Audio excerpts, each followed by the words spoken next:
Emmanuel silks Onam shopping festival നേടാം 1 കോടിയിലധികം രൂപയുടെ സമ്മാനങ്ങളും ഡിസ്കൗണ്ടുകളും. ആനുകൂല്യങ്ങളുടെ ഈ ഓണം ഷോപ്പിംഗ് ഫെസ്റ്റിവലിലേക്ക് ഏവർക്കും സ്വാഗതം.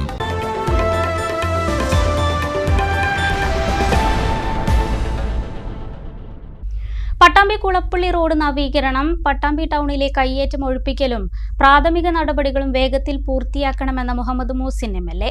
പ്രവൃത്തികളുമായി ബന്ധപ്പെട്ട് MLAയുടെ നേതൃത്വത്തിൽ യോഗം ചേർന്നു. പട്ടാമ്പി നീള ആശുപത്രി, IPT കോളേജ് റോഡ് നവീകരണത്തിന്റെ ഭാഗമായി പട്ടാമ്പി ടൗണിലെ കയ്യേറ്റമൊഴിപ്പിക്കൽ, വൈദ്യുതി പോസ്റ്റ് മാറ്റിസ്ഥാപിക്കൽ തുടങ്ങിയ പ്രവൃത്തികൾ വേഗത്തിലാക്കുന്നതുമായി ബന്ധപ്പെട്ടാണ് മുഹമ്മദ് മൂസിൻ MLAയുടെ നേതൃത്വത്തിൽ യോഗം ചേർന്നത്.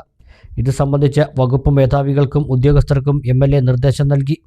കയ്യേറ്റങ്ങൾ ഒഴിപ്പിക്കുന്നതിന് വ്യാപാരികളും കെട്ടിട ഉടമകളും സഹകരിക്കണമെന്ന് MLA അഭ്യർത്ഥിച്ചു.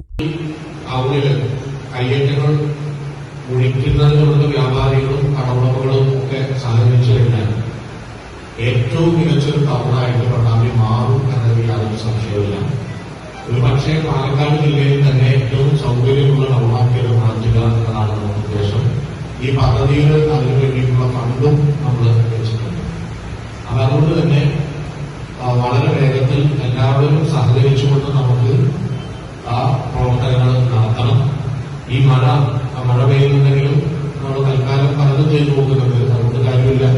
പക്ഷെ മഴ കഴിയുന്നതോടുകൂടി റോഡ് പണി പൂർത്തീകരിക്കാൻ കഴിയുന്ന രീതിയിൽ, തുടങ്ങാനല്ല പൂർത്തീകരിക്കാൻ കഴിയുന്ന രീതിയിൽ തന്നെ നമുക്ക് മുന്നോട്ട് പോകണം. അപ്പൊ അതിന് KSEBയുടെ ഭാഗത്തു നിന്നും, വാട്ടർ അതോറിറ്റിയുടെ ഭാഗത്തു നിന്നും, അതുപോലെ തന്നെ റവന്യൂ വകുപ്പിന്റെ ഭാഗത്തു നിന്നും ഉള്ള പ്രവർത്തനങ്ങൾ വളരെ വേഗത്തിൽ നടക്കണം.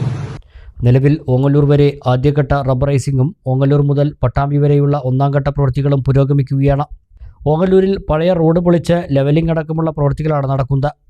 മിൽമ വരെയാണ് പ്രവൃത്തി നടത്തുക. തുടർന്ന് പട്ടാമ്പി നഗരത്തിലേക്കും പ്രവൃത്തികൾ ആരംഭിക്കും. ഇതിനു മുമ്പ് പാതയോരത്തെ മരങ്ങൾ മുറിച്ചു നീക്കൽ, വൈദ്യുതി പോസ്റ്റ് മാറ്റി സ്ഥാപിക്കൽ, ജൽജീവൻ മിഷൻ പൈപ്പിടൽ, കയ്യേറ്റമൊഴിപ്പിക്കൽ എന്നീ പ്രവൃത്തികൾ നടപ്പാക്കണം. ഇതിന്റെ ഭാഗമായാണ് റവന്യൂ, വാട്ടർ അതോറിറ്റി, KSEB, പൊതുമരാമത്ത് വകുപ്പ് എന്നീ വിഭാഗങ്ങളിലെ ഉദ്യോഗസ്ഥരുടെ യോഗം ചേർന്നത്. കിഫ്ബി വഴി അനുവദിച്ച 85 കോടി രൂപ ചെലവിൽ KRFBയുടെ മേൽനോട്ടത്തിലാണ് റോഡ് നവീകരിക്കുന്നത്.